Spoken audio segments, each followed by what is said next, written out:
নমস্কার, শিব শক্তি অ্যাস্ট্রো চ্যানেলে সকলকে স্বাগত জানাই। আশা করি সকলে আপনারা ভালো আছেন, ভালো থাকুন, সুস্থ থাকুন।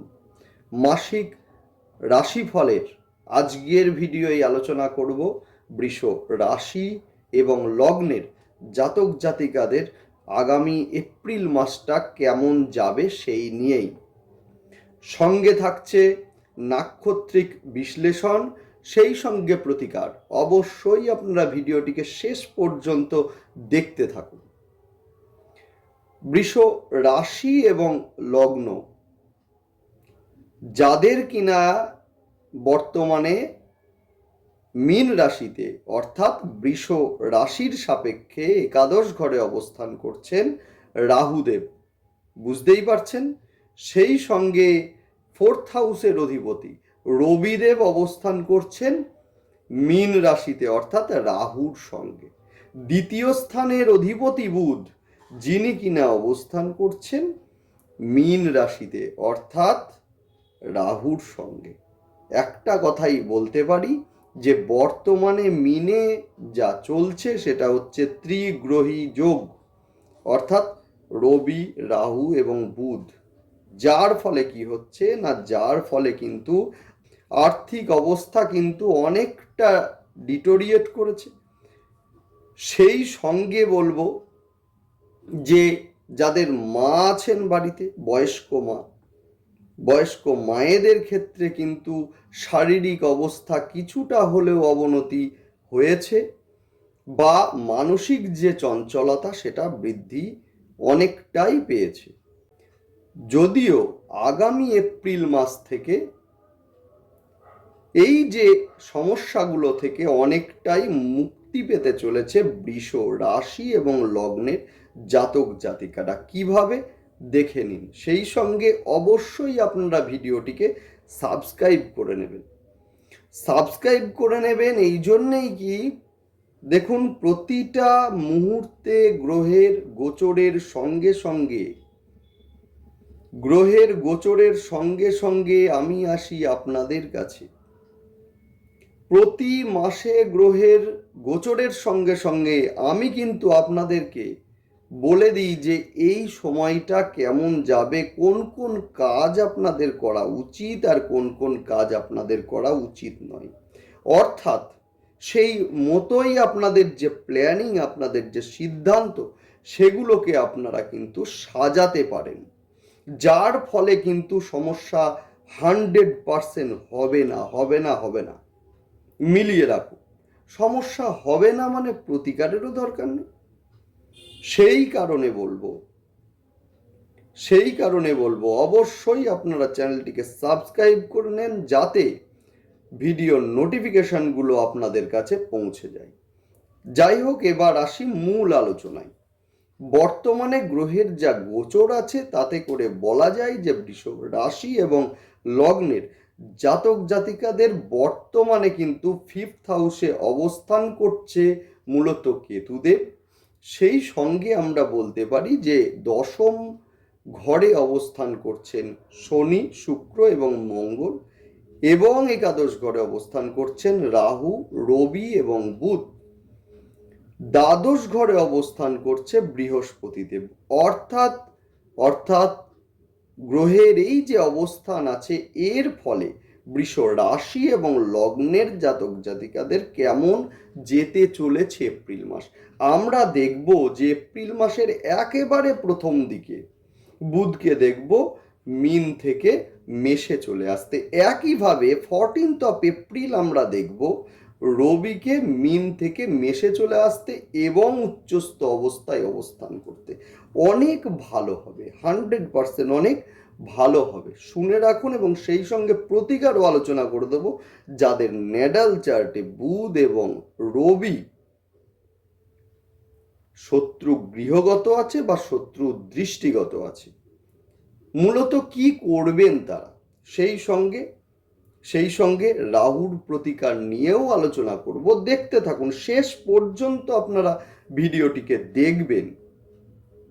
দেখুন, বৃষ রাশি এবং লগ্ন, যেটা কিনা পৃথ্বী এবং স্থির রাশি, সেই সঙ্গে শুক্রের একটি রাশি, যার ফলে কি হচ্ছে, এরা যথেষ্ট রোম্যান্টিক প্রকৃতির হয়ে থাকে। মূলত পার্থিব সুখের দিকে একটা ন্যাক এদের কিন্তু স্বভাবতই থাকে। সেই সঙ্গে কোনো কাজ করতে গেলে বা কোনো সিদ্ধান্ত নিতে গেলে শুক্রদেব যদি স্বক্ষেত্রগত বা মিত্র ক্ষেত্রে অবস্থিত বা পাপ দৃষ্টগত না থাকে, তাহলে কিন্তু এরা যথেষ্ট ভেবে চিন্তেই সিদ্ধান্ত নেয়। যাই হোক, এবার আমরা আলোচনা করব গ্রহের অবস্থানের রেজাল্ট।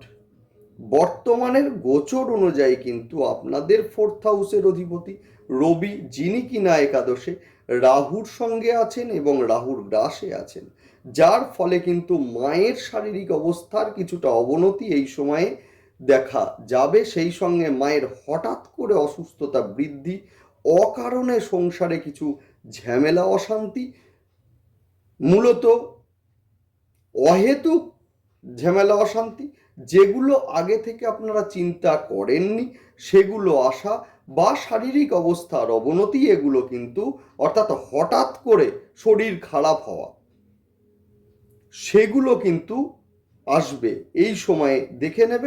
এবং সেই সঙ্গে কিন্তু চুরি হওয়ার একটা প্রবণতা, সেটা কিন্তু অর্থাৎ বাড়িতে চুরি হওয়ার একটা প্রবণতা, এটা কিন্তু থাকছেই। সুতরাং একটু সাবধানে, বিশেষ করে অর্থ, সোনাদানা এবং ইলেকট্রনিক ডিভাইস, এগুলো কিন্তু একটু সাবধানে রাখবেন 14th এপ্রিল পর্যন্ত। 14th এপ্রিলের পর রবি কিন্তু মেষ রাশিতে উচ্চস্থ হয়ে যাচ্ছে। যথেষ্ট ভালো ফল আপনারা এই সময়ে পাবেন, অবশ্যই পাবেন। দ্বিতীয়পতি এবং পঞ্চমপতি বুধ মিনে অবস্থান করছে, এবং আমরা সকলে জানি যে মিনে কিন্তু বুধ নিচস্থ অবস্থায় থাকে, এবং সেই সঙ্গে মিনে কিন্তু অর্থাৎ আপনাদের একাদশ স্থান মিন, যেখানে কিন্তু রাহুর সঙ্গে অবস্থান করছে, যার ফলে কি হচ্ছে না, হঠাৎ করে অর্থ বেরিয়ে যাওয়া বা মূলত খরচ হয়ে যাওয়া, সেইটা লক্ষ্য করবেন। অহেতুকভাবে ব্যয় হয়ে যাওয়া। সেই সঙ্গে আমি বলবো যে এই সময়ে ভালো করে ভেবেচিন্তে মানুষের সঙ্গে আর্থিক লেনদেন অবশ্যই আপনারা করবেন, কিন্তু করার আগে ভেবেচিন্তে করবেন। এই সময়ে কিন্তু মূলত প্রতারিত হওয়ার একটা সম্ভাবনা এটা কিন্তু থাকছেই। যাদের ন্যাটাল চার্টে রাহু ভালো অবস্থায় আছে, এদের ক্ষেত্রে কিন্তু বলবো বর্তমানে 5, 11 এবং সেই সঙ্গে 2-এর যে কানেকশান আছে, সেই কানেকশানে কিন্তু লটারি প্রাপ্তি বা ফটকা অর্থ প্রাপ্তি এই সময়ে কিন্তু লক্ষ্য করা যাবে। তবে অবশ্যই ন্যাটাল চার্টে রাহুকে ভালো অবস্থানে থাকতে হবে। তো যাদের রাহু নিচস্থ আছে বা ভালো অবস্থায় নেই, এদের ক্ষেত্রে কিন্তু নিজের ভুলে কোনো ঝামেলাকে ডেকে নিয়ে আসা, এইটাও কিন্তু এই সময়ে লক্ষ্য করা যাবে। বিশেষ করে পঞ্চমপতি বুধ রাহু যুক্ত